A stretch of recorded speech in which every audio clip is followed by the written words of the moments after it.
எவ்வளவு செலவானாலும் பரவாயில்லை, செங்கோட்டையன் தோற்கணும், கங்கணம் கட்டி வேலை பார்க்கும் இபிஎஸ்.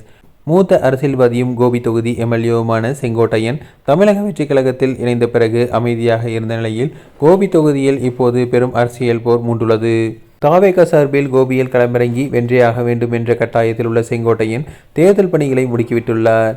ஆனால் அவருக்கு எதிராக அதிமுக பொதுச் செயலாளர் எடப்பாடி பழனிசாமி தீவிரமாக களமிறங்கியுள்ளார். செங்கோட்டையனை துரோகி என கருதும் பழனிசாமி அவரை எந்த விலை கொடுத்தும் தோற்கடிக்க வேண்டும் என உறுதியாக உள்ளார். அதிமுகவில் செங்கோட்டையன் இருந்தபோது அவருக்கு விசுவாசமாக இருந்த சில நிர்வாகிகள் மட்டுமே அவருடன் தாவேகாவுக்கு வந்தனர். பெரும்பாலான ஆதரவாளர்கள் இன்னும் அதிமுகவிலேயே உள்ளனர்.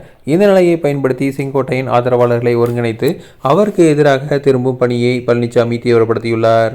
மேலும் முன்னாள் அமைச்சர் வேலுமணி அல்லது தங்கமணியை கோபி தொகுதி பொறுப்பாளராக நியமித்து வலுவான எதிர்ப்பை உருவாக்க பழனிசாமி திட்டமிட்டுள்ளார்.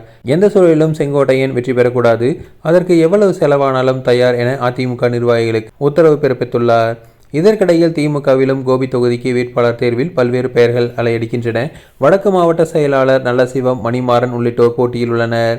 செங்கோட்டையின் தரப்பில் திமுக அதிமுக இரு கூட்டணிகளுக்கும் டம்மி வேட்பாளர்களை நிறுத்தினால் மட்டுமே வெற்றி பெற வாய்ப்பிருப்பதாக கூறப்படுகிறது.